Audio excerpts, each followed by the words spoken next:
오늘도 금요 기도에 나오신 저와 여러분 모두에게 주님의 평강이 함께 하시기를 축복합니다. 사도신경으로 우리 신앙을 고백하겠습니다.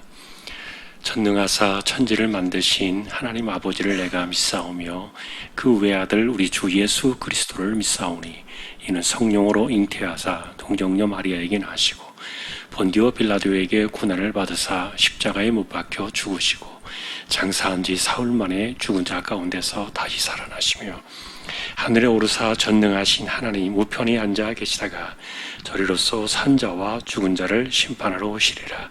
성령을 믿사오며 거룩한 공예와 성도가 서로 교통하는 것과 죄를 사하여 주시는 것과 몸이 다시 사는 것과 영원히 사는 것을 믿사옵나이다. 아멘. 찬송가 180장입니다.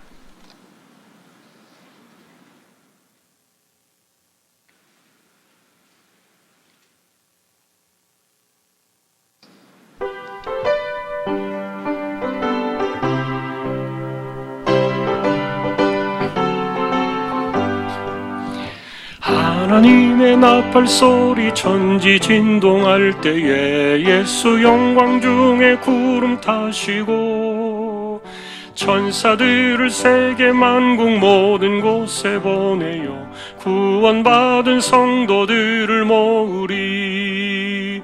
나팔 불 때 나의 이름, 나팔 불 때 나의 이름, 나팔 불 때 나의 이름, 부를 때에 잔치 참여하겠네. 무덤 속에 잠자는 자 그때 다시 일어나 영화로운 부활 승리 얻으리. 주가 택한 모든 성도 구름 타고 올라가 공중에서 주의 얼굴 배우리. 나팔 불 때 나의 이름, 나팔 불 때 나의 이름, 나팔 불 때 나의 이름, 부를 때에 잔치 참여하겠네.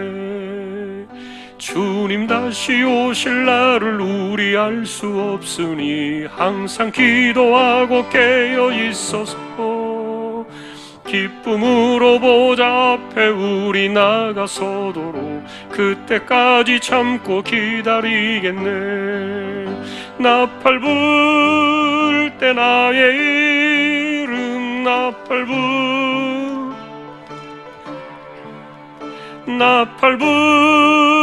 때 나의 이름, 부를 때에 잔치 참여하겠네.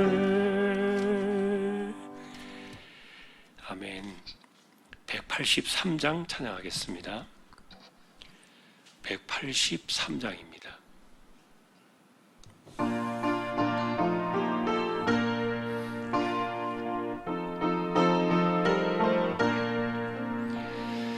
빈들의 마른 풀같이 시들은 나의 영혼, 주님이 약속한 성령 간절히 기다리네. 가물어 메마른 땅에 단비를 내리시듯 성령의 단비를 부어 새 생명 주옵소서. 반가운 빗소리 들려 산천이 춤을 추네. 봄비로 내리는 성령 내게도 주옵소서. 가물어 메마른 땅에 단비를 내리시듯 성령의 단비를 부어 새 생명 주옵소서. 절 따라 우로를 내려 조목이 무성하니 갈급한 내 심령 위에 성령을 부소서. 가물어 메마른 땅 단비를 내리시듯 성령의 단비를 부어 새 생명 주옵소서. 참되신 사랑의 언약 어길 수 있사오랴. 오늘의 흡족한 은혜 주실 줄 믿습니다. 가물어 메마른 땅에 단비를 내리시듯 성령의 단비를 부어 새 생명 주옵소서. 아멘.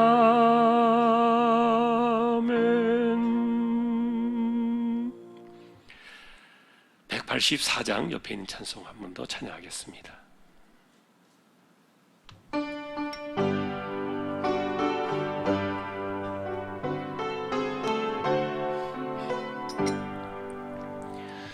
불길 같은 주 성령 간구하는 우리에게 지금 강림하셔서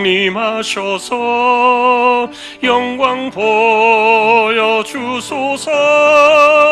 성령이여 임하사 우리 영의 소원을 만족하게 하소서. 기다리는 우리에게 불러 충만하게 하소서.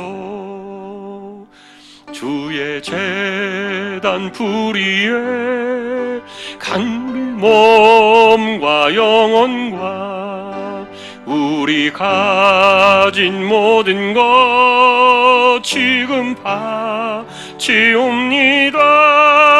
성령이여 임하사 우리 영의 소원을 만족하게 하소서.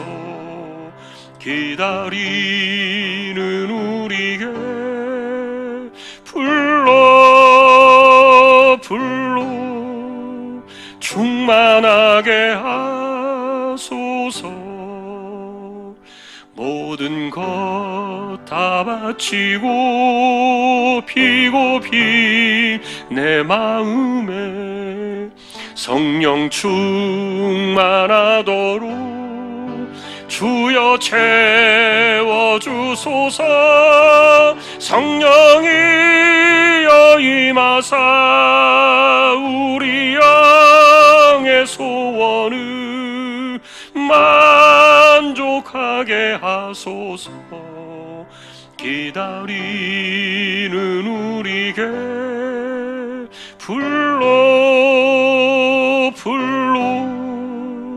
충만하게 하소서. 구속하신 주께서 약속하신 성령을 믿고 간구하오니 지금 내려주소서. 성령이여 임하사 우리 영의 소원을 만족하게 하소서. 기다리는 우리에게 불러 충만하게 하소서.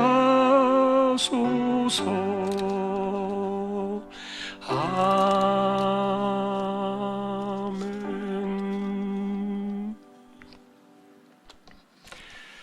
말씀 같이 보겠습니다. 누가복음 오늘은 12장 35절에서 40절이 되겠습니다.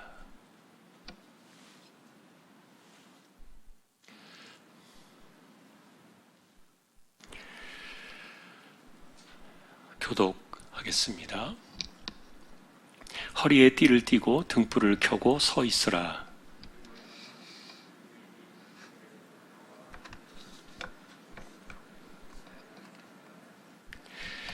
주인이 와서 깨어 있는 것을 보면 그 종들은 복이 있으리로다. 내가 진실로 너희에게 이르노니 주인이 띠를 띠고 그 종들을 자리에 앉히고 나와 수종 들리라.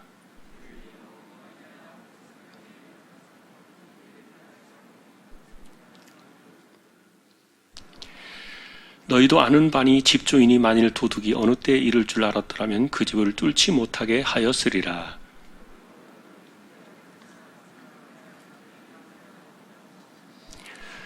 아멘. 코로나 시대를 지나가면서 백신 때문에 좀 희한한 이렇게 이야기가 돌고 있는 것을 저는 최근에 처음 들었어요. 그 무슨 얘기냐 하면은 그 백신이 뭐 이렇게 사람 몸에 무슨 뭐 칩을 심어 넣어 가지고 그걸로 이렇게 원격 조정한다는 거예요. 그래서 그 백신을 맞으면 그게 666을 맞는 것 같이 된다. 그러니 백신 맞으면 안 된다. 이런 이야기가 아마 그 유튜브에도 좀 돌고, 그리고 일부 그런 또 과격한 운동을 하는 정신 나간 분들이 계신 것 같아요. 그게 이제 어쨌든 뭐 목사라는 그 사역을 하는 사람들이 그런 주장들을 하니까 또 당연히 따라가는 사람들이 있겠죠. 터무니없는 그런 이야기들을 이제 하는 것을 보면서 참 정신이 나가도 이게 보통 정신 나간 게 아니구나, 이제 그런 생각도 들어요. 뭐 여러분들은 그 정도는 판단하실 수 있으리라고 보는데, 제가 예전에 계시록을 말씀드리면서 그런 기억이 나요. 확실히 이 계시록에 나와 있는 그 666은 분명한 증표가 이제 나타나게 될 건데, 그 666이 나타날 때는 몇 가지 증상들이 있어요. 그래서 그런 증상들이 나오면 성경을 통해서 우리가 딱 판단해가지고 분별해 볼 수 있는 그런 근거들이 이제 나오게 되는데, 그때 되면은 제 때에 만일에 그런 일이 찾아온다면은 제가 분명하게 성경을 가지고 말씀드릴 수 있을 거예요. 그러나 이제 지금 그런 것들은 666의 개념이 아니에요. 예전에도 말씀드렸지만 오래전에 20여 년 전에 그 컴퓨터에 나와 있는 그 바코드, 이게 666이라는 말이 많이 돌았잖아요. 그리고 심지어는 어떤 그 상품이 나가면 이렇게 물건 속에 이렇게 막대기처럼 쭉 되어 있는 그 코드를 읽을 때 그 안에 그 문서들이 이렇게 같이 연결되어서 저장되어 있는 그런 코드죠. 이런 것들을 이야기하는데, 지금 여러분 보시면 그 바코드 없는 게 있나요? 모든 물건이 다 바코드 있어요. 마트에 가도 이렇게 딱 이렇게 권총처럼 생긴 거 가지고 레이저로 딱 찍으면은 그 바코드 인식기 가지고 바로 나오는 게, 모든 것이 그래요. 음식부터 시작해가지고 물건 하여간 안 돼 있는 게 없죠. 다 분류표예요. 물건 분류표로 이렇게 편리하게 이제 사람들이 고안해낸 하나의 인식표죠, 그게. 근데 이게 666이라는 거예요. 그 666. 그게 나올 때 그거를 많이 사람들이 이용을 했고, 또 그것을 써먹었고, 그리고 사람들이 또 거기 많이 현혹이 되었었어요. 정통교회도 그런 것들을 분별하지 못하고 따라간 사람들이 있어요. 그리고 또 그 지나고 나서는 또 이제 베리칩이 한참 도른 적이 있어요. 베리칩이라는 게 여기 손에다도 집어넣고 이마에다도 심고 이렇게 무슨 사람의 몸 안에 칩을 인식시킨다는 거죠. 그게 그래서 이제 666 표다 이렇게 이제 이야기하는 이제 그런 것들도 있었는데, 666은 그런 거 아니라 그랬죠. 그게 분명히 말씀을 드렸는데, 그런데 요즘 또 그런 연장선 속에서 나온 것 같아요. 백신 맞으면 그게 또 666이라는 거예요. 그래서 제가 그 이야기를 최근에 들었는데, 참 아직도 이렇게 이런 것들을 이렇게 현혹시키는 그런 일들이 많구나. 우리가 이 마지막 시대를 깨어서 살아간다는 것이 뭘까? 여러분, 단순하게 666이라는 것이 이게 딱 666입니다, 이거 이제 맞지 마세요, 예를 들어서 표 받지 마세요, 이렇게 해가지고 오는 게 아니거든요. 그거는 그 시대 속에서 사실은 분명한 신앙과 비신앙의 관계 속에서 우리에게 희생과 헌신과 결단을 요구하는 그런 일들로 찾아올 거예요. 그런데 이제 최근에 요즘 코로나가 이렇게 계속 진행되어진 것을 보면서 한편으로는 제 개인적으로 그런 생각도 듭니다. 계시록의 관점에서 바라볼 때 이렇게 코로나가 전 세계적으로 동시다발적으로 일어나는 것은 이 창조 이래 하나님께서 이 세상을 만드신 이래 처음인 것 같아요.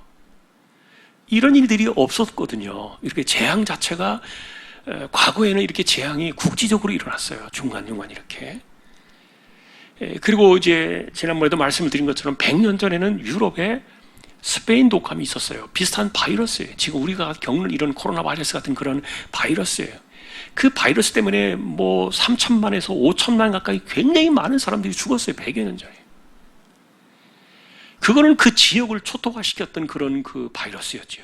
그런데 또 그 이전으로 훨씬 돌아가 보면 우리가 중세 때 그 패스트 병 여러분 알고 있죠. 페니실린을 만들어낸 그 곰팡이로부터 사람들이 죽는 이것이 중세 때 얼마나 많은 사람들을 죽였습니까? 굉장히 많은 사람들이 죽었어요. 그러니까 이것이 우리나라 이렇게 전 세계적으로 퍼진 것은 아니에요. 그 지역적으로 이렇게 중간중간에 이렇게 이런 일들이 일어났는데, 그러나 전 세계적으로 이렇게 확산되어서 한 번에 동시다발적으로 이렇게 온 지구촌에 이런 일들이 일어난 것은요, 처음이에요. 그래서 저는 이것을 굉장히 중요하게 생각해요. 코로나는 단순하게 우리 곁에 왔다 갈 수도 있고, 그리고 또 이것이 뭐 계속되어지든지 간에 어쨌든 만일에 이런 식으로 계속해서 삶이 얽매여진다면은 정말 세상이 뒤집어지겠죠. 난리가 나겠죠. 그런데 역사의 그 흐름들을 살펴보면은 하나님께서는 반드시 고통의 시대가 있고 난 다음 평화의 시대를 주시기도 하니까. 지난번에 말씀드렸던 것처럼 스페인 독감이 100년 전에 일어났을 때는 그 독감이 백신이 생긴 거 아니에요. 그리고 치료제가 생긴 것도 아니었어요. 그런데 자동 소멸됐다고 말해요. 면역 전문가들이 이야기하는. 언제 어디서 어떤 그 상태 속에서 그것이 사라졌는지 아무도 모른다는 거예요. 지금도. 그래서 우리가 알고 있는 바로는 하나님께서 그 시대에 스페인 독감을 보내셔가지고 이 독감 바이러스를 보내가지고 그 시대의 사람들을 징계하시고 거두어가신 거죠. 그러니까. 그래서 이제 우리가 이 계시록에 나와 있는 재앙 사건들도 바라볼 때 국지적으로 일어나는 재앙들이 있어요. 그러나 이게 전 세계적으로 전체적으로 지구 전체가 몸살을 앓는 이런 재앙들이 분명히 나옵니다. 계시록에. 이것을 바라볼 때 확실히 우리가 이 세상 끝이 한 걸음 더 가까이 나갔다 그렇게 봐요. 분명히 가까이 나간 것 같아요. 언제가 그 끝이 우리에게 올지는 알 수 없겠지만 만일에 우리 당대에 온다면 우리는 오히려 두려워할 것은 아니죠. 예전에도 말씀을 드렸던 것처럼 종말이 찾아온다는 것은, 주님께서 이 땅에 오신다는 것은, 그것은 믿는 사람들에게는 정말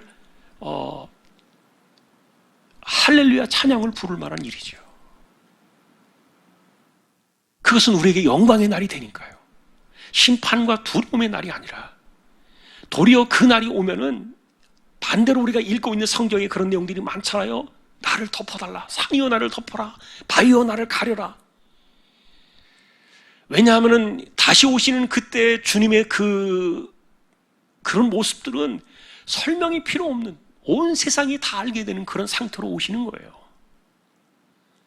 저분이 도대체 누구냐, 저게 무슨 현상이냐, 이렇게 설명할 필요가 없는, 모든 사람들이 동시에 바라볼 때 동시다발적으로 인식할 수 있는 그런 상태로 주님이 오시는 거예요. 그것이 밤이든 아니면 낮이든 상관이 없는 거예요. 왜냐하면 동시에 오실 때, 예를 들면 여러분, 우리나라가 지금 이렇게 밤이면은 저쪽 그 아메리카 쪽 대륙은 지금 이제 어디입니까? 시간이 어떻게 되나요? 거꾸로 돌아가니까 거기는 뭐 지금 아침 시간쯤 될까요? 이제 완전히 우리하고는 반대 아닙니까?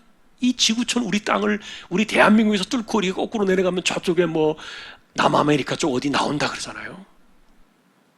직선으로 뚫고 내려가면 반대쪽에서 뚫고 지나갈 수도 없겠지만 어쨌든 그러니까 어딘가는 낮이고 어딘가는 밤이 되고 그러겠지요. 그러니까 그 밤이든 낮이든 간에 뭐 시간적인 상관없이 그러나 오늘날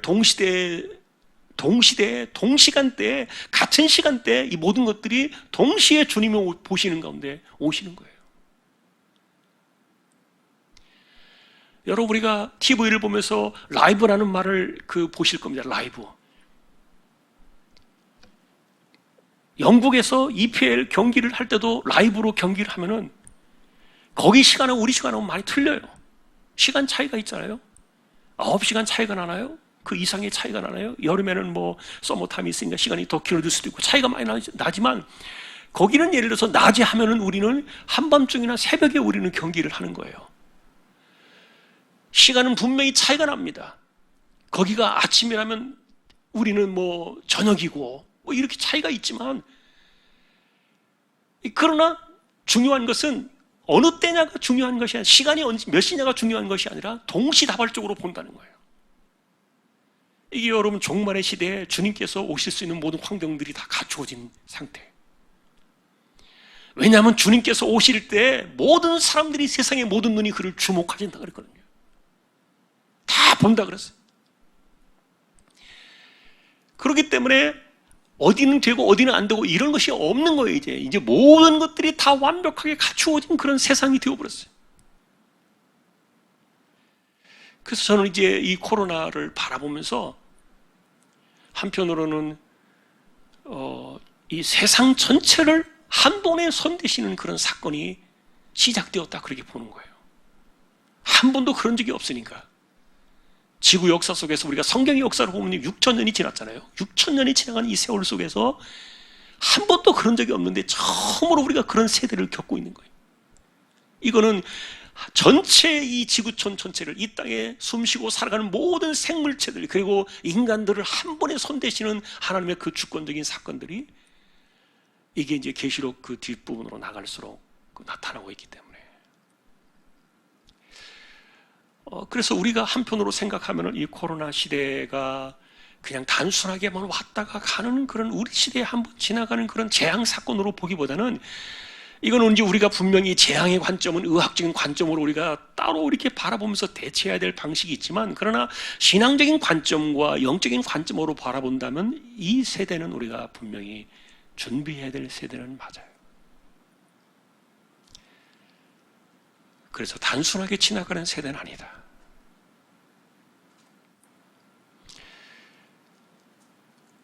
오늘 제가 뉴스를 보니까 우리나라가 스스로 백신을 만들 수 있는 것은 2023년도가 돼야 상용화된다는 그런 글을 봤어요. 그럼 앞으로 2년이 더 지나야 우리나라가 스스로 백신을 만드는 거죠. 지금은 백신 못 만들잖아요. 다 얻어다 쓰고 남의 나라 거 사오고 이렇게 하니까.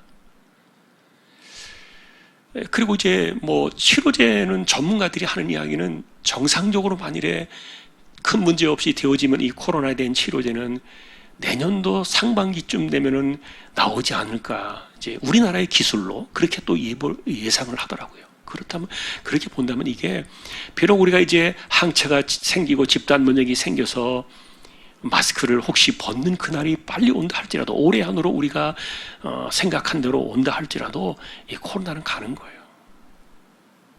계속 가는 거예요. 그 대신에 이제 죽는 사람들은 줄어들겠죠. 그렇다면 이 재앙은 이렇게 어느 정도 이렇게 수그러드는 가운데 지나갈 수도 있다 이렇게 보여지는데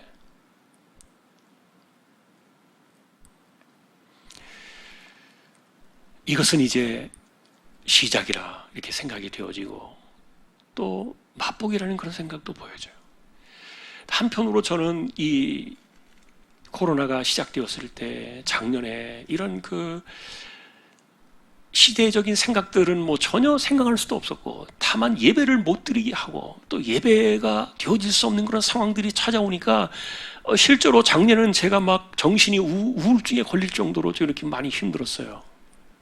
그런데 시간이 지나면서 다른 것들은 다 이렇게 정리가 되면서 그래도 온전하게 다 드리지는 못하지만, 모여서 하지는 못하지만 예배가 진행되어지고 있는 것을 바라보면서요, 무슨 생각이 드는가 하면은 그래도 교회가 정화되어지고 있구나, 그런 생각이 들어요. 사실 우리가 생각하는 그 교회라는 개념이요, 이 교회라는 개념이 너무 많이 이렇게 살이 붙었어요. 너무 비대해졌어요. 그 비대해졌다는 말은 무슨 뜻인가 하면은, 교회라는 자체가 사실은 예배를 중심으로 모여지는 공동체거든요. 그런데 교회의 어떤 그 크기가, 교회의 어떤 중심이 예배가 아니라 다른 어떤 것들이 되어져 버린 것이 너무 많아요. 생각해 보면. 그리고 이 교회를 통해서 예배하고 교제하고 신앙교육을 받고 성경을 배우고 그리고 영적인 훈련을 받고 이런 것들이 사실은 본질이 되어야 되는데, 그러나 이제 이 교회가 너무 많은 것에 에너지를 빼앗기고 시간을 빼앗기고 예산을 빼앗기고 이런 것들이 너무너무 많이 커져버렸어요. 교회가 그래서 잘못 보면은요, 사회 사업하는 어떤 그 자선단체나 비슷하게 보일 때도 있어요. 물론 사회 이웃을 사랑하고 이웃을 봉사하고 이런 것들이 성경에서 말하는 그런 기본적인 우리의 삶의 원칙이긴 하지만, 그러나 그럼에도 불구하고 이 모든 교회의 기본은 예배잖아요.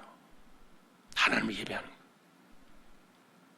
이게 없어지면은 이게 만일에 비중이 줄어들거나 그러면 교회가 엉뚱한 것이 비대해져 버리는 건데, 그런데 코로나를 통해서 자이든 타이든 간에 이런 것들이 다 정리되어지고, 그 가운데 우리가 함께 교제하지 못하는 그런 우리의 생사를 도려내는 것 같은 그런 이제 아픔들과 아쉬움들도 분명히, 영적인 손해도 우리에게 분명히 있지만, 그럼에도 불구하고 예배가 그대로 진행되어진다는 것은 굉장히 감사하고, 그리고 모든 교회들이 예배는 지금 살아있잖아요. 예배만은 살아있잖아요. 행사 다 못하잖아요. 그래서 한편으로는 그런 것들이 감사하기도 해요.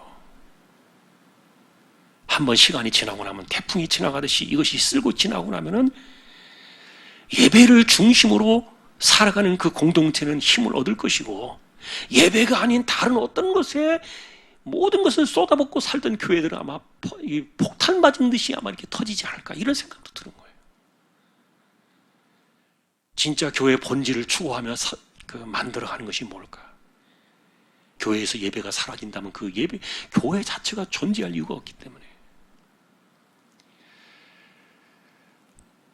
자, 지금 우리가 마지막 시대를 이렇게 지나가고 있는 그런 상황들 속에서 오늘 어쨌든 핵심은 깨어있으라는 거니까요. 깨어있으라. 그것은 잠을 자지 말라는 뜻이 아니었죠. 그리고 마치 그 혼인집에서 돌아와 문을 두드리는 그 주인을 기다리는 종과 같이 그 시대에 끼어 있으라고 했던 이 말씀들, 사실은 우리가 그 종말의 시대는 언제나 예수님께서 이 혼인잔치의 비유로 말씀해 주셨잖아요. 그 혼인잔치의 비유의 핵심은 뭡니까? 약혼식을 하고 신랑이 돌아가서 반드시 다시 신부를 데리러 돌아오는데, 그런데 그 돌아오는 그날은 아무도 모르는 거예요.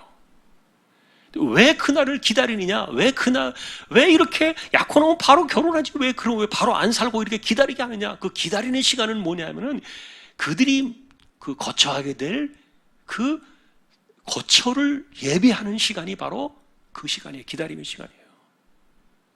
그래서 예수님께서 내가 너희를 위하여 거처를 예배하러 간다 그러셨잖아요. 요한복음 14장에 아버지 집에 거할 곳이 많다. 그것이 다 준비되어지면 내가 온다 그랬잖아요. 이게 이 혼인잔치 비유에서 똑같은 내용이에요. 그러니까 유대적인 관점 속에서, 이스라엘 백성들의 관점 속에서 그런 개념으로 이제 말씀하신 건데, 그런데 지금도 유대인들의 그 관습 속에는 이렇게 약혼을 하고 나서 그 신랑이 신부와 함께 살 수 있는 집이 마련될 때까지는 기다리고 있는 거예요. 준비하고. 이걸 누가 준비해 주냐? 신랑의 아버지가 준비를 해줘요. 그러니까 이것이 완성되었다는 것을 말해줄 수 있는 사람은 신랑의 아버지밖에 없는 거예요. 그 날짜를 잡아주는 사람이 신랑의 아버지. 그 아버지가 날짜를 잡아주면은 비로소 그 날짜를 받아들고서 신랑이 이제 신부를 데리러 집으로 가는 거예요. 그 집으로. 그러니 지금 시대가 꼭 그와 같은 시대예요. 예수님께서 지금 이제 우리가 거할 그 처소를 예비하러 간다라는 그 개념은 실제로 뭐 누가 말하고 있는 것처럼, 그래서 천국에서 지금 아직도 뭐 아파트가 덜 지어져 가지고 막 개발되고 있어서 이제 천국에 지금 아파트를 막 짓고 있기 때문에, 빌라를 짓고 있기 때문에, 그래서 그게 다 지어지면 온다, 이렇게 이제 그건 비유적으로 만일에 우리가 이야기한다면 그 비유를 이해할 수 있어요. 그러나 실제로 그 집은 그런 그 건물이 아니죠. 부활하신 예수님께서 이 건물을 쑥 지나가셨잖아요. 이렇게. 이런 그 벽돌이나 시멘트로 되어 있는 이런 그 갇혀있는 공간 속에 묶여있는 몸이 아니에요. 부활의 몸은. 그런 어떤 제한된 공간 속에 자신의 거처를 마련하는 그런 존재가 아니에요. 부활한 그 몸은, 신령한 몸은 이 모든 것들의 공간과는 전혀 다른 세상을 살고 있는 거예요. 그렇기 때문에 예수님께서 말씀하신 그 거처를 예배한다는 개념은 다시 오실 그 종말의 날에 대한 그 유대인들의 문화 속에서 반드시 다시 오신다는 그런 그 약속, 그 약혼이 이루어지는 그 완성되어지는 그날에 대한 그런 개념들을 강조하신 부분들이지, 실제로 뭐 건물을 짓고 집 짓고 빌라 짓고 이런 거 아니거든요. 그러니까 뭐 어떤 사람들은 뭐 대골 같은 집에 살고 어떤 사람은 뭐 초가집에 살고 이런 그 말도 되지 않는 그런 이야기들을 하는 것은 성경을 전혀 모르기 때문에, 그건 우리 생각으로 말을 하는 것이지 성경에서 말하는 내용은 아니에요, 절대로.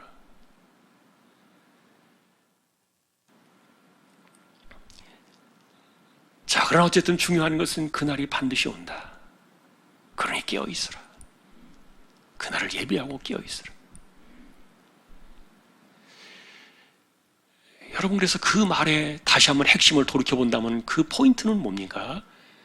반드시 주님은 오신다는 거죠. 이걸 한순간도 잊지 않는 거예요. 그게 우리가 준비하는 종의 자세예요. 깨어있는 거예요. 만일에 여러분이 잠을 자다가 여러분이 잠을 자는 시간에 예수님께서 오신다면, 만일에 그렇다면 그 시간은 예를 들어서 뭐 어디로 오실지는, 어디로 그래서 공간 속으로 오신다 할지라도 아까도 말했던 것처럼 그 주님의 오심은 전 세계 사람들이 동시다발적으로 동시에 라이브로 보는 거예요. 라이브로 다 만나는 거예요. 그런데 우리가 잠을 자는 시간에 예수님께서 오신다 하더라도 잠을 자고 있었기 때문에 우리가 뭐 불이익을 당하거나 뭐 이런 건 절대 없어요. 온 세상이 다 일어나서 그분을 주목하게 될 거니까. 그러니 잠은 편하게 주무셔야 돼요. 예수님 맞이한다고 잠 못 자고 기다리고 이런 것들은 아니에요. 그러니까 과거에 우리나라가 그런 적이 있었잖아요. 시한부 종말론 얘기하는 사람들이 예수님 몇 시에 오냐, 딱 정오에 온다는 거예요. 밤 12시에 오신다는 거예요. 우리나라 시간으로. 그 우리나라 시간은 12시지 저쪽 그 영국 같은 데는 몇 시입니까? 미국은 또 몇 시간 몇 시입니까? 근데 이 미련한 인간들이 12시에 꼭 온다는 거예요. 12시에. 그 우리나라만 12시지. 이렇게 미련하고 멍청한 사람들이 조금만 세상을 보면 다 볼 수 있는 내용들인데, 이런 거짓말, 훤하게 보이는 거짓말인데, 근데 12시에 그렇게 집착을 했어요. 그리고 또 어떤 일부 세력들은 12시에서 2시 사이에 온다는 거예요.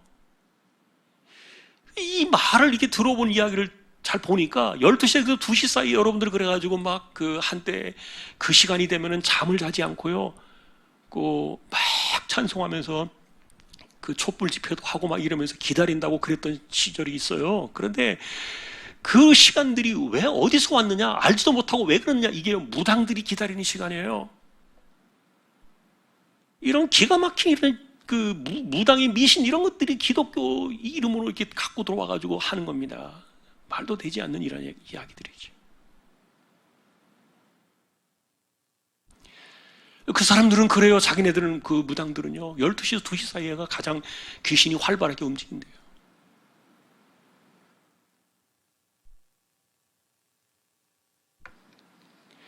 기독교 적인 어떤 뭐 그런 것을 떠나서 어쨌든 우리는 이 성경에서 말씀하는 내용은 우리의 눈으로, 우리의 문자로 보는 거 아니죠.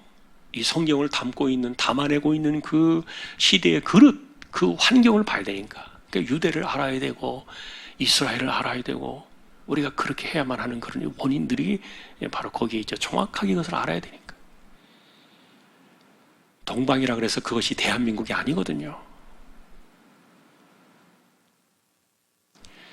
그러니까 조금만 우리가 성경을 알면은 뭐 이만희가 그렇게 거짓말을 하고 수많은 사람들을 뭐 속여가지고 그렇게 해도 안 넘어갈 텐데, 안상홍이 뭐 장길자 이런 엉뚱한 사람들이 자기가 하나님이라고 이렇게 아무리 거짓말을 쳐도 사람들이 알아들을 텐데, 성경을 문자로 보면 안 되는 이유가 이제 그런 거죠. 자, 우리가 이제 지금 깨어있으라는 이야기를, 예수님의 그 이야기를 지금 우리가 우리식으로 좀 이야기해 보는 겁니다. 깨어있으라, 준비하라. 자, 오늘도 우리는 그래서 이 세대를 읽어봅니다. 그리고 생각을 합니다. 정말 무서운 것 가운데 하나는, 뭐 무섭다기보다도 우리는 오히려 주님이 오신다면 감사할 일이고 정말 행복한 일이에요. 그래서 내가 살아있을 때 주님 오신다는 것을 최고의 영광으로 생각했어요. 기독교 2000년의 역사 속에서 내가 살아있을 내 당대에 주님이 오신다면 나에게 최고의 영광이다. 왜요? 우리가 이 죄로 인해서 인간의 삶에 찾아온 가장 무서운 형벌이, 가장 무거운 형벌이 뭡니까? 사망이에요. 모든 사람들에게 이 육신의 사망은 다 오게 되어 있어요. 비록 그리스도가 십자가의 대속의 은혜를, 대속의 그 죽음을 당했다 할지라도, 십자가의 피 흘림의 그 대가를 치렀다 할지라도 인간은 한번 죽고 난 이후에 우리에게 영원한 생명을 주시는 거예요. 이거는 벗어날 수가 없어요. 그러나 우리가 살아있을 당대에 주님이 오신다면 어떻게 됩니까? 산채로 들림을 받을 거예요. 산채로 주님을 받을 거예요. 그러니 성경에도 그런 비유들이 나와 있잖아요. 에녹 같은 경우도 죽지 않고 갔지요. 엘리야도 죽지 않고 갔지요. 그런 경우가 있는 거예요.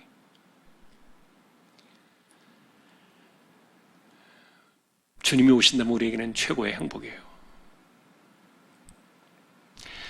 자, 그렇다면 이제 우리가 이제 이런 것들을 생각해 볼 때 거기에 너무 빠져 있다 보면 현실을 우리가 또 게을리할 수도 있으니까, 조화를 이루지 못하니까. 그래서 우리는 사실 이 균형이 필요하죠. 굉장히 균형이 필요해요. 그러니 마태복음에서는 예수님께서 주님 오시는 그날까지 뭐라 그랬습니까? 밭을 갈아라, 맷돌을 돌려라. 마지막 주님이 오시는 그 시간까지 1분 1초까지도 자기에게 주어진 일들을 하다가 만나라 그랬잖아요. 균형이 필요해요. 열심히 살아가는 가운데, 자신의 삶을 살아가는 가운데 우리는 늘 다시 오실 주님을 기다리는 거예요. 잊지 않는 거예요. 그래서 주님이 언제 오신다 할지라도 이상하지 않는, 지금 당장 오신다 할지라도 괜찮은,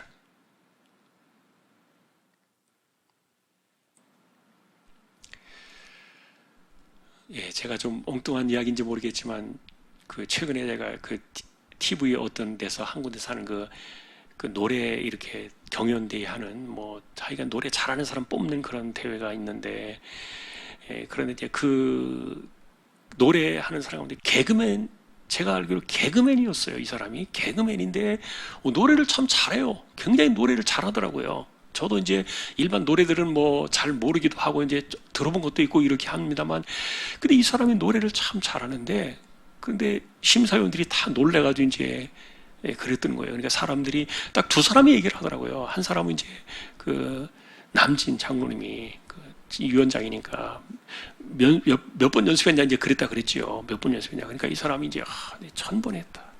노래를, 이 노래 항복하기 위해 1000번을 연습했다. 그러니까 딱 하는 소리가 1000번이 아니라 3000번 해야 된다. 제가 지난번 5000번인가 이렇게 말했는데 잘못 들은 거고요. 제가 3000번을 해야 된다 이렇게 얘기하는 거예요. 그런데 이 옆에 앉아있던 이제 김연자 씨인가요? 그 가수 여자분이, 이분도 굉장히 뭐 노래로 유명한 분이잖아요. 근데 이분이 딱 이야기를 들으면서 하는 소리가 그러는 거예요. 당장 당신은 어디에 내놓아도, 현장에 바로 내놓아도 할 수 있도록 준비가 되어 있다. 그렇게 이야기를 하는 거예요. 그래서 이제 이 준비하고 있으라는 그 말이 뭔가를 이렇게 제가 그 비유를 생각해 보는 거예요. 당장에 투입을 시켜도 손색이 없을 정도로 그만큼 준비가 되어 있는 사람을 이야기할 때 예수님께서도 지금 이야기를 하고 계신 것이 아닌가, 그런 그 뉘앙스의 의미를 우리가 보는 거예요. 그러니까 다시 말하면 지금 당장 주님이 오셔도 전혀 이상할 것이 없는, 내가 지금 당장 예수님 만나도 전혀 문제가 될 것이 없는, 이게 바로 준비된 그런 종발신앙이다. 그렇게 하기 위해서 우리가 어떻게 해야 되느냐? 끊임없이 우리가 이 다시 오시게 될 주님을 맞이하는 그런 그 신앙의 포커스를 가지고 거기에 삶의 포커스를 두고서 모든 인생의 시간표를 거기에 맞추는 것이죠. 우리의 인생의 모든 시간표에 일정과 그 다음에 우리의 인생의 사역과 그 다음에 모든 것들이 지금 이 땅에서 이루어지는 어떤 것에 포커스를 맞추는 것이 아니라 다시 오실 그리스도에게 딱 초점을 맞춰놓고 거기에 맞춰서 모든 시간표들을 쫙 짜는 거예요. 거기에 맞춰서 모든 인생의 이런 그 우선순위나 이런 모든 것들을 다시 다 재배열시키는 거예요. 재배치하는 거예요. 그래서 마지막에 우리가 뭘 하든지 간에, 무슨 생각을 하고 있든지 간에, 뭘 어떻게 하든지 간에 결국 그 마지막에 끝은 다시 오실 주님을 딱 만나기 위해서, 그 꼭지점에 우리가 딱 서기 위해서 우리의 모든 것들이 거기를 향해서 가는, 이게 준비된 인생이에요. 우리 스스로가 그런 것들을 생각해야 합니다.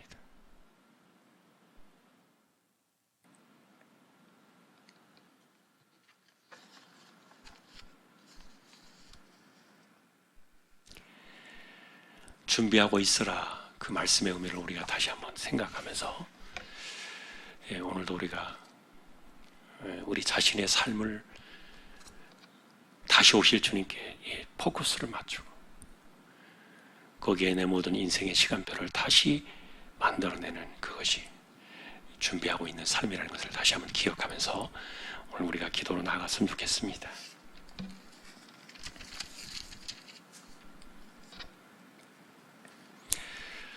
찬송가 301장 한 번 더 찬양을 드리고 기도하겠습니다. 301장입니다.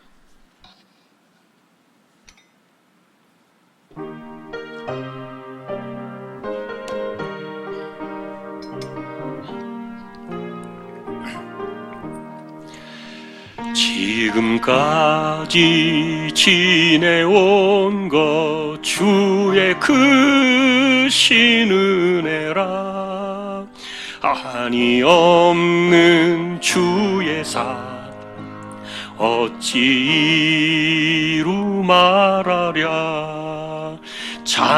자나깨나 주의 손이 항상 살펴주시고 모든 일을 주 안에서 형통하게 하시네. 몸도 맘도 연약하나 새 힘 받아 살았네. 물 붓듯이 부시는 주의 은혜 족하다. 사랑 없는 거리에나 험한 산길에 맬 때 주의 손을 굳게 잡고 찬송하며 가리라.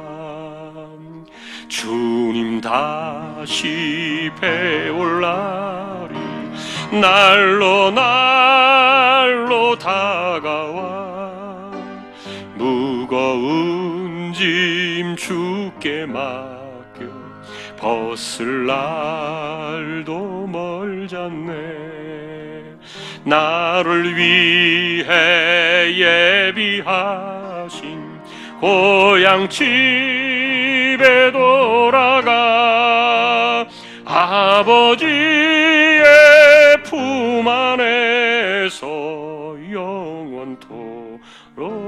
살리라. 아멘.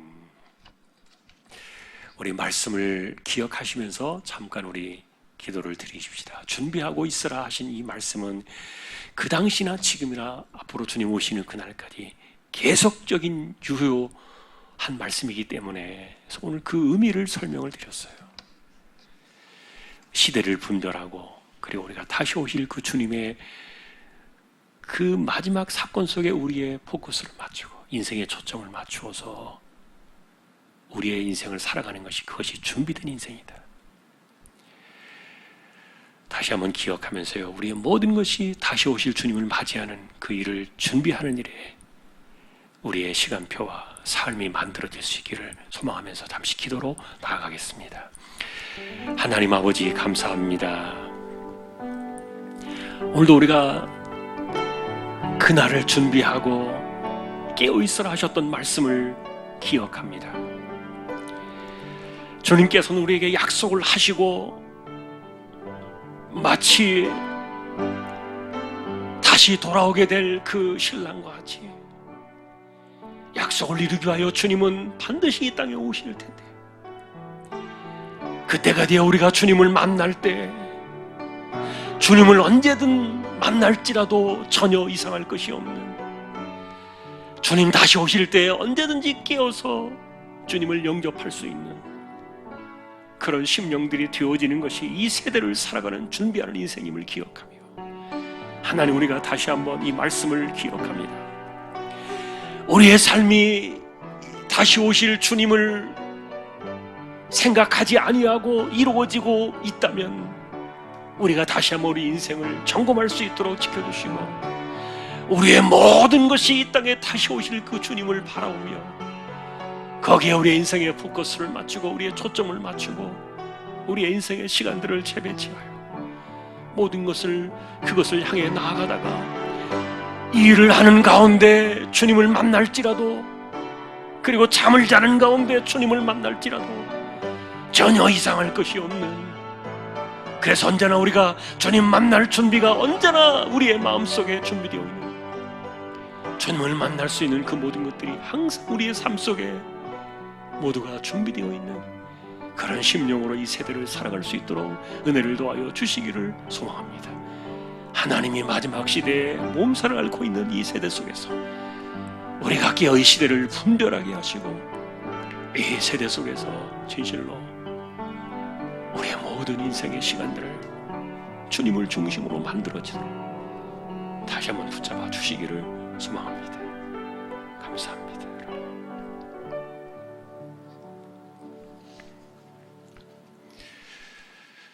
우리가 또 기도할 것은 또 우리가 코로나 시대를 바라보면서 오늘은 이런 기도를 드리고 싶어요. 시대를 좀 분별하자.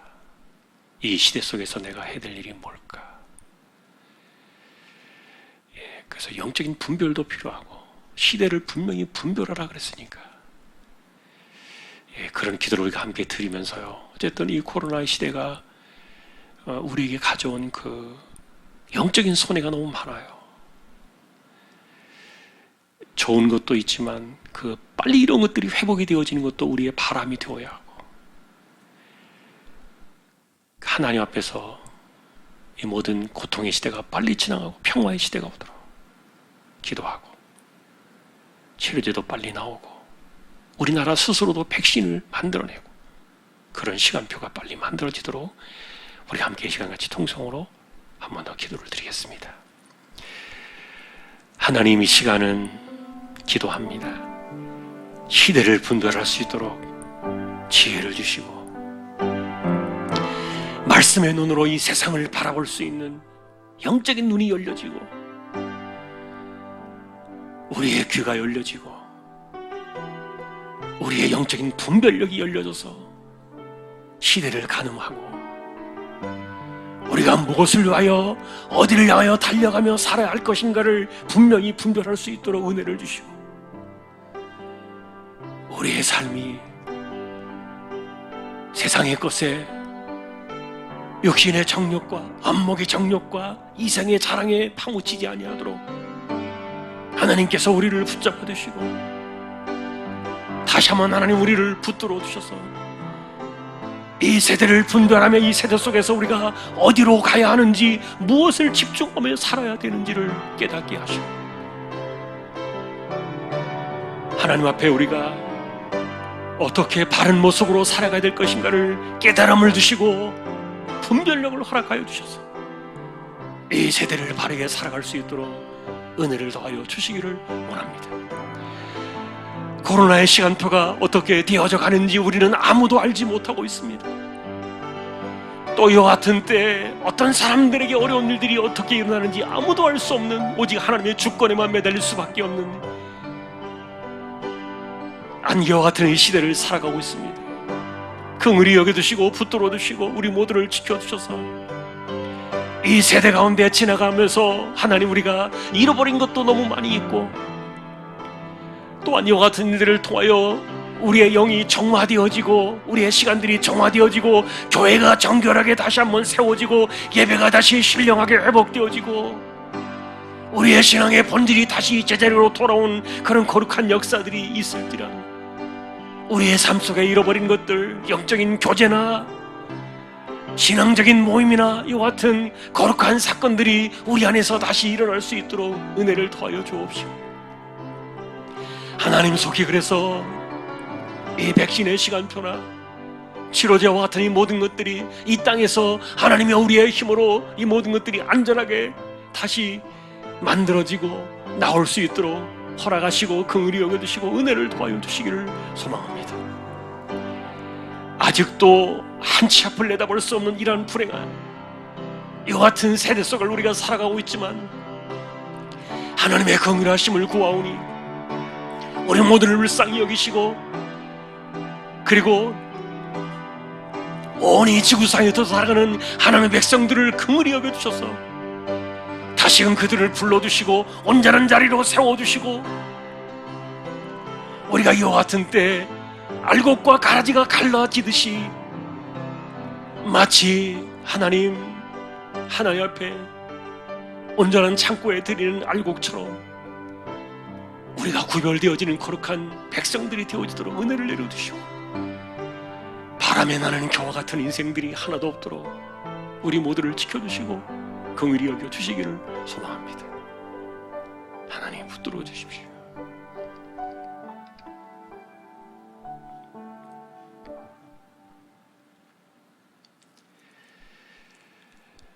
시간은 지금 많이 또 지나서 얼마 남지 않았는데 약속한 시간이 얼마 없어서 여러분 또 선교지를 위해서 기도해 주시고 또 아픈 분을 위해서 기도해 주시고 또 우리가 본질이 회복되어지는 이와 같은 때 이 본질들이 회복되어지지 않으면 언제 돌아오겠습니까?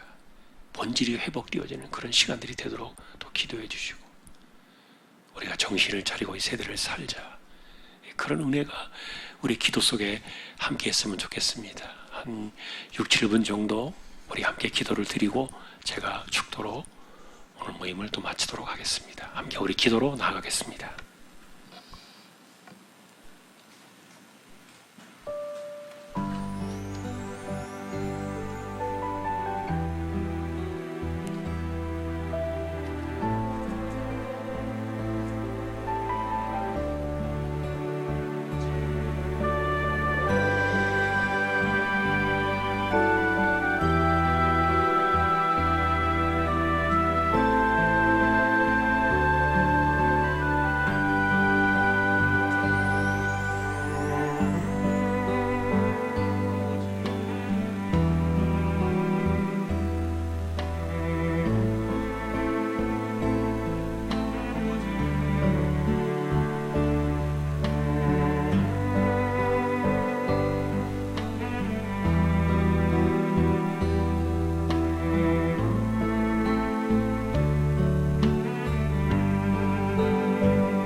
우리 주님 예수 그리스도의 은혜와 하나님 아버지의 사랑과 성령님의 감화 감동, 위로, 인도, 교통, 충만하심이 우리가 어느 시대에 있든 어떤 상황에 있든지 다시 오실 주님을 바라보며 거기에 우리의 인생에 초점을 맞추고 또한 모든 것을 준비하는, 주님 언제 오실지라도 전혀 이상할 것이 없는 준비된 종과 같이 이 세대를 분별하며 살아가기를 원하는 우리 모든 심령들, 주왕의 가족들 위해 이제로부터 영원까지 함께 있을지어다. 아멘.